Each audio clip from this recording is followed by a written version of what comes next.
Hi everyone, Radhe Radhe. कैसे हैं आप लोग? तो आई होप आप लोग अच्छे होंगे और अपनी रनिंग की प्रिपरेशन भी बहुत अच्छे से कर रहे होंगे। तो कंटिन्यू अपनी रनिंग की प्रिपरेशन करते रहिए, क्योंकि आप सबको पता है कि अक्टूबर लास्ट तक या फिर नवंबर के फर्स्ट वीक में रिज़ल्ट आ जाएगा। और फिर अचानक से जब आपको DBPST के लिए बुलाया जाएगा, फिर आपको रनिंग के लिए बिल्कुल भी टाइम नहीं मिलेगा। तो आप जैसे भी आपके जहाँ पे भी जगह है, रोड पे और ग्राउंड में, जहाँ पे भी हो पा रहा है, वहाँ पे आप टाइम के साथ और पूरा ग्राउंड का डिस्टेंस पता करके कि ये कितना है, तो फिर आप लोग रनिंग करिए। क्योंकि अब जो है आंख बंद करके रनिंग नहीं करना है, अब टाइम के साथ, टाइमर के साथ रनिंग करना है। स्टॉप वॉच ले लीजिए, या फिर आपके साथ कोई जा रहा है तो आप उनसे पूछ के, तो जैसे भी करके, तो आप एक टाइम के साथ ही अपनी रनिंग करिए, क्योंकि ये बहुत ज़्यादा ज़रूरी है। और मैं भी अब टाइम के साथ रनिंग करने लगी हूँ, टाइमर लगा के।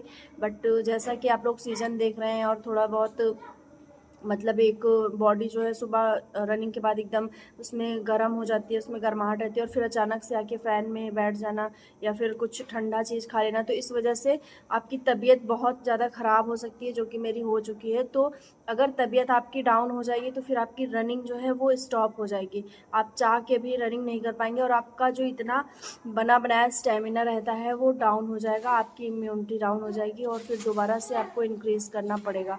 तो आप लोग ये लापरवाही मत करिएगा।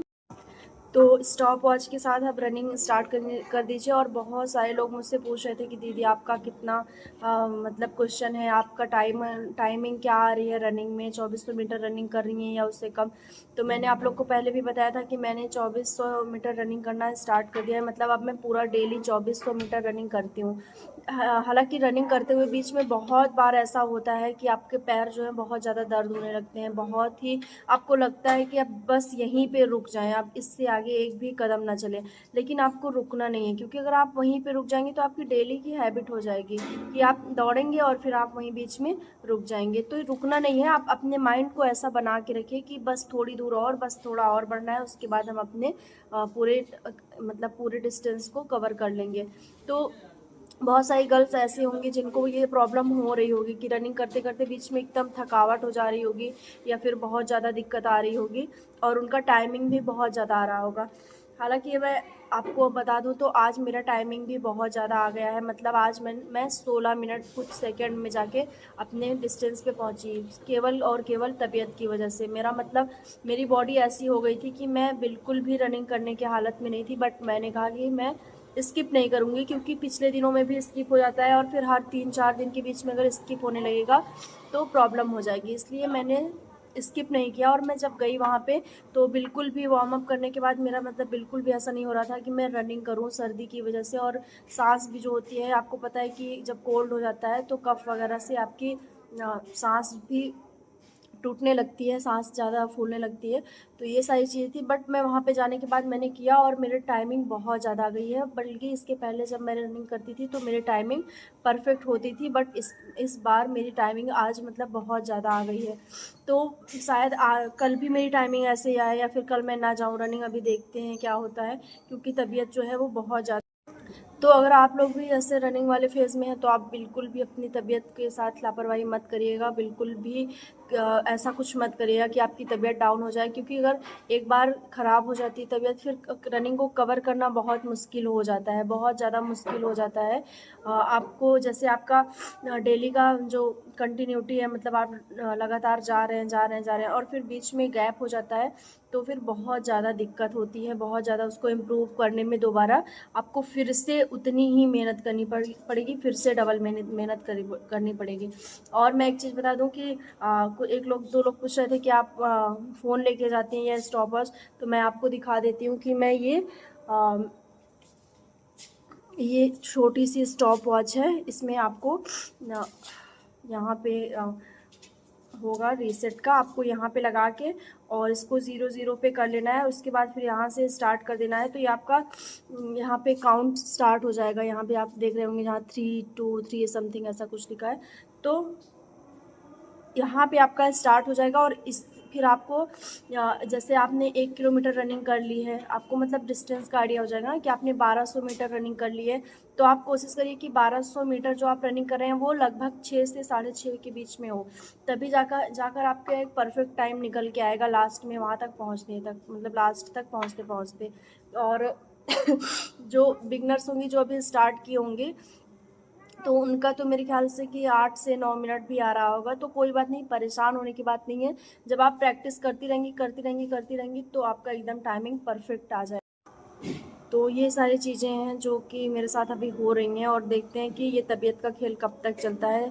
आई होप जल्दी ठीक हो जाए। मैं बहुत सारी चीज़ें मतलब यूज़ कर रही हूँ, जैसे काढ़ा वगैरह या फिर दवा वगैरह भी मैं, तो आई होप ये जल्दी ठीक हो जाएगी और मैं फिर से दोबारा उसी तरह से अपनी रनिंग को अच्छे से प्रिपेयर करने लगूँगी, क्योंकि अब टाइम बहुत कम है और फिर डर भी बहुत ज़्यादा बढ़ रहा है कि क्या होगा, कैसे होगा। तो और आज का जो मेरा टाइमिंग आया उसकी वजह से तो मेरा दिमाग एकदम डिस्टर्ब हो गया कि बॉडी को थोड़ी सी भी प्रॉब्लम होती है तो फिर हम कुछ भी नहीं कर सकते हैं, हमारा किसी भी चीज़ पे फोकस नहीं बन पाता और कुछ भी हम नहीं कर सकते हैं।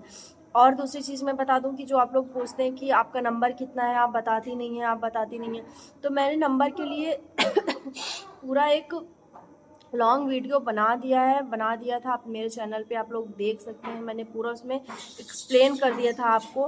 क्योंकि जैसे आप नंबर पूछ रहे हैं कि आपका नंबर कितना है, तो मैं डायरेक्ट इतने नहीं बता सकती कि मेरे इतने ही हैं, क्योंकि अभी मेरे कुछ क्वेश्चन ऑब्जेक्शन में है। जैसे जब आंसर की नहीं आई थी तो उसके पहले मेरा 181 पॉइंट समथिंग था, बट आंसर की आई तो उसमें मेरे कुछ गलत क्वेश्चन निकल गए, 1-2 क्वेश्चन मेरे गलत निकल गए और 2 क्वेश्चन मेरे ऑब्जेक्शन में चले गए। तो इस वजह से अभी एग्जैक्टली मेरा नंबर क्या बन के आ रहा है ये मैं फाइनल आंसर की आने के बाद ही क्लियर कर पाऊंगी, क्योंकि मैं खुद अभी थोड़ा सा डाउट में हूँ कि वो जो 2 क्वेश्चन ऑब्जेक्शन में उसके फुल मार्क मिलेंगे कि नहीं, क्योंकि मिलना तो चाहिए। 25 की सेकंड में, जैसे जिनका भी एग्ज़ाम रहा होगा 25 की सेकंड में शिफ्ट में, तो उनको पता होगा कि 2 क्वेश्चन जो रीजनिंग के हैं वो ऑब्जेक्शन में है। हालांकि मैंने एक और क्वेश्चन ऑब्जेक्शन में डाला है, पता नहीं उसका नंबर मिलता है या नहीं मिलता है, तो देखते हैं उसका क्या होता है। और फिर भी अगर आपको मेरा स्कोर जानना है तो आप मेरे एक और वीडियो है चैनल पे, उस पर आप विजिट कर लीजिए, आपको पूरा पता चल जाएगा। एक मतलब A to Z मैंने उसमें अच्छे से एक्सप्लेन कर दिया है, आप लोग उसको देख सकते हैं। और बहुत सारे लोग जानना चाहते हैं कि अब मैं क्या कर रही हूँ, किस चीज़ की प्रिपरेशन कर रही हूँ, सीटेट का मैंने फॉर्म मतलब मैं एग्ज़ाम दूंगी उसका कि नहीं दूंगी, या फिर RPF SI का मेरा एग्ज़ाम है कि नहीं। तो देखिए, RPF SI का मेरा एग्ज़ाम नहीं है, मैंने बता दिया था, और RPF कांस्टेबल का मेरा एग्ज़ाम है जिसकी डेट अभी तक नहीं आई है। तो उस पर मेरा बहुत ज़्यादा फोकस नहीं है, क्योंकि मेन फोकस मेरा TGT पे था और उसी की मैं प्रिपरेशन कर रही थी। और बीच में जब यूपी पुलिस का आया तो मैंने इसका एग्ज़ाम दे दिया है। अब इसका रिज़ल्ट देखते हैं क्या होता है।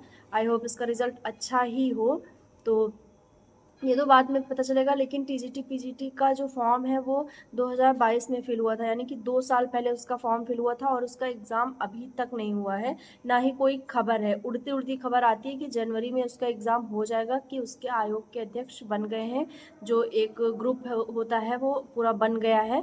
तो देखते हैं कि जनवरी में एग्ज़ाम होता है कि नहीं, और हो भी सकता है क्योंकि 25 में इलेक्शन है यूपी में, तो शायद उसका एग्ज़ाम करा दिया जाए। और अगर आप लोग तैयारी कर रहे हैं तो आप लोग कंटिन्यू, मतलब आपने फॉर्म फिल किया है तो आप कंटिन्यू उसकी तैयारी करिए। और जब एग्ज़ाम डेट आएगी तो नोटिफिकेशन बहुत जल्दी आएगा और 1 महीने के अंदर उसका एग्ज़ाम करा लिया जाएगा, ये कंफर्म है। तो ठीक है, मिलते हैं नेक्स्ट वीडियो में। तब तक आप लोग अपना ध्यान रखिएगा और रनिंग की तैयारी बहुत अच्छे से करिएगा। सभी को all the best. Thank you, bye, take care.